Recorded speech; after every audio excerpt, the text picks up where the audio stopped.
Sahabat santri, tentunya aliran sesat dan maksiat dan durhaka itu memang harus kita jauhi, kita tinggalkan. Kita berbenteng dengan ilmu, dengan pemahaman yang benar tentunya. Dan kita dalam kesempatan ini akan mereaction satu video yang memang di dalamnya itu tentunya ini adalah penyimpangan, meskipun ini sudah lama, tetapi untuk keilmuan, untuk ilmiah, tidak ada salahnya kita membahas tentang ini. Kita mulai, tentunya di sini kita mulai. Jadi ada orang yang mengaku Tuhan. Ini terjadi seorang pria di Papua mengaku sebagai Tuhan. Ini kita lihat dulu. Sejumlah video dan foto praktik ajaran sesat berseliweran di media sosial dalam beberapa hari terakhir. Jadi memang ini terkadang kita melihat ini ada di media itu kan. Ada orang yang ibadah itu tanpa referensi atau tanpa data, tanpa dalil, ibadahnya ngarang. Kalau ngarang dalam kitab I'anatul Talibin itu tidak menjadi ibadah. Tidak menjadi ibadah. Apalagi kalau itu menjadi murtad, itu adalah aliran sesat, itu sangat tidak benar itu. Kita lanjut. Dalam video dan foto yang tersebar, tampak seorang warga inisial FM dengan perawakan rambut panjang mengaku sebagai Tuhan, bisa menyembuhkan orang. Jadi ada yang mengaku Tuhan. Nah, ini sudah tidak benar. Ini tidak benar, ini sangat parah. Ini jangan ditiru tentunya oleh kita. Bahkan kita lanjut. Bukan orang sakit, menjamin orang masuk surga, serta mempraktikkan. Nah, di sini bisa menyembuhkan orang sakit. Kalau menyembuhkan sih, ya dengan cara yang benar tidak apa-apa. Tetapi kalau mengaku Tuhan sampai bisa menyembuhkan orang yang sakit umpamanya, bahkan di sini menjamin masuk surga, ini sudah tidak benar. Karena yang dijamin masuk surga dalam keterangan dalam ilmu tauhid itu ada 10 orang kan. Al-Mubasyarah bil Jannah, Khulafaur Rasyidin yang 4, termasuk yang 6 yang itu ada dalilnya tentunya.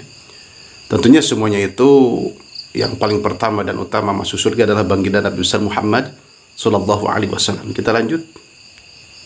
Ibadah sesat yakni dalam ibadah yang dijalankan semua pengikut tanpa busana hingga adanya praktik hubungan badan bukan suami istri.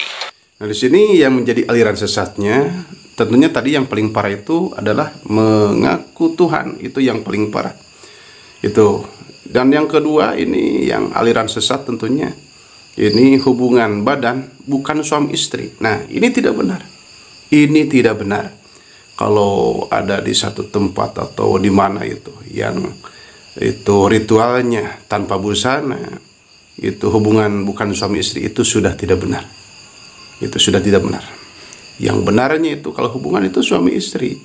Dan suami istri, tentunya tempatnya juga itu privasi. Tidak boleh ada orang yang mendengarkan, yang melihat tentunya, karena itu privasi. Kita lanjut. Kapolres Jayapura, AKBP Umar Nasatekai yang dikonfirmasi membenarkan adanya praktik ajaran sesat itu. Memang ini sudah ada yang menindaklanjuti itu AKBP Bapak Umar Nasatekai, tentunya ini terima kasih. Ini sudah ditertibkan tentunya, dan memang aliran sesat itu termasuk itu praktek-praktek yang tidak benar itu harus ditertibkan tentunya. Kita lanjut. Tuh. Kapolres menyebut kejadian itu terjadi di distrik Nimboran, Kabupaten Jayapura. Jadi tempatnya itu ada di distrik Nimbora, Kabupaten Jayapura. Ini di Indonesia Timur ya. Ini di Indonesia Timur tentunya. Semoga tidak ada lagi praktek-praktek yang seperti ini. Kita lanjut. Namun saat ini kelompok itu sudah dibubarkan oleh warga setempat. Kelompok ini sudah dibubarkan oleh warga setempat, alhamdulillah, karena memang ini tidak sesuai dengan syariat Islam. Tradisi baik juga tidak ada. Di mana ada tradisi baik? Tidak ada. Hubungan badan bukan suami istri itu bukan tradisi baik. Itu adalah maksiat, itu durhaka, itu yang menyebabkan turunnya murka Allah, naudzubillah min dzalik. Kalau hubungan suami istri itu menyebabkan turunnya ridha Allah, rahmat, maghfirah Allah itu. Nah, kita lanjut. Sekitar 3 bulan yang lalu kelompok ini membangun pondok di belakang SMA N1 Nimboran untuk ibadah. Tapi sekitar tanggal 5 hingga 6 Mei kemarin anak-anak dari Kampung Pobaim yang mendengar informasi itu masuk dan membubarkan kelompok itu. Jadi ini sudah dibubarkan, memang selalu membuat tempat untuk ritual ibadah katanya. Nah, sahabat pesantren harus tahu, buka kitab I'anatul Talibin. Kalau orang itu ibadahnya ngarang, itu tidak ada dalam Al-Quran, hadis, ulama juga tidak merekomendasikan, tidak ada keterangan, itu tertolak dalam kitab I'anatul Talibin. Ibadah itu tidak boleh ngarang, harus ada tuntunan. Kalau dalam hikam itu apalagi itu sangat mendalam dan sangat tinggi, itu fitarbiyati syekh, itu lebih tinggi lagi gitu. Jadi dalam syariat, apalagi itu dalam tharikat, hakikat, itu harus ada gurunya, tidak boleh ngarang, harus sesuai petunjuk yang tentunya nanti ibadahnya sah, yang semoga ibadahnya dikabul, diterima oleh Allah Subhanahu wa taala. Kita lanjut. Kata AKBP Umar, Jumat, 9 Mei 2025, siang. Dari pengecekan yang dilakukan oleh anak-anak muda tersebut, ternyata benar ada praktik ajaran sesat itu sehingga diusir oleh anak-anak muda di kampung. Nah, di sini memang dibenarkan ada praktek, ada aliran sesat sehingga dideportasi. Dideportasi memang itu harus ditertibkan untuk kemaslahatan itu, dan semoga tidak terjadi kembali. Memang apa intinya kan Udin? Intinya kita harus innamal ilmu bita'alum. Kita itu harus mencari ilmu, itu menimba ilmu yang benar, yang baik, yang maslahat. Kita datang ke ulama-ulama Ahlussunnah wal Jamaah gitu. Kita lanjut. Di Kampung Pobaim itu. Setelah kejadian itu, pendirinya yakni FM dan beberapa pengikutnya langsung melarikan diri ke Sorong. Nah, sampai pada akhirnya karena sudah itu terciduk atau itu sudah diketemukan dan memang sudah viral, akhirnya pada lari itu. Kalau memang benar kan harusnya gak boleh lari, berarti itu merasa salah sehingga sampai lari. Makanya ibadahnya harus benar.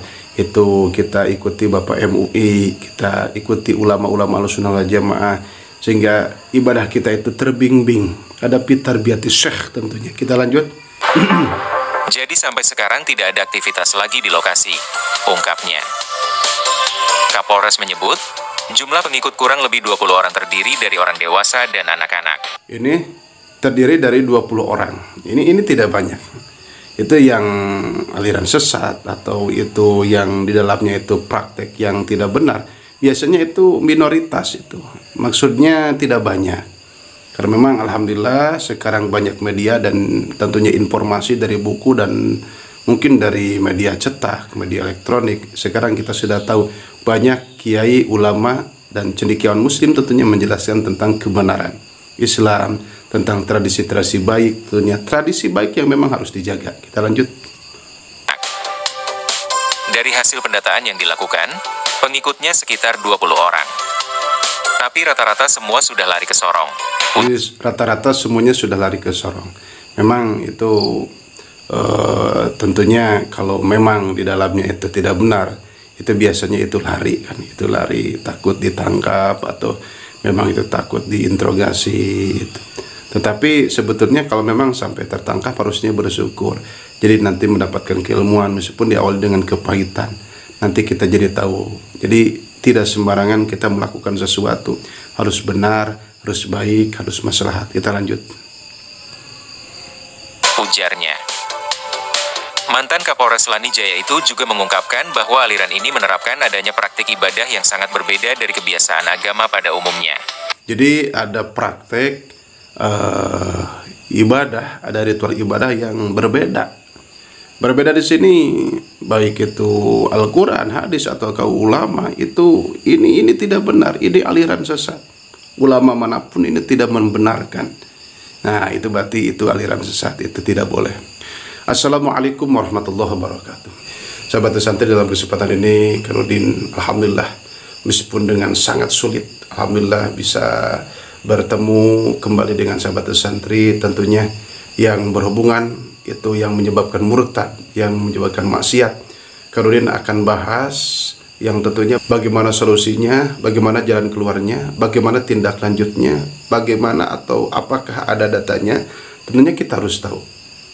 Yang paling berbahaya dalam hidup ini adalah itu sesuatu yang menjadi murtad. Ketika menjadi lupa kepada Allah itu sudah bahaya, menjadi maksiat, menjadi durhaka kepada Allah itu sudah bahaya, apalagi yang menyebabkan murtad itu yang paling berbahaya.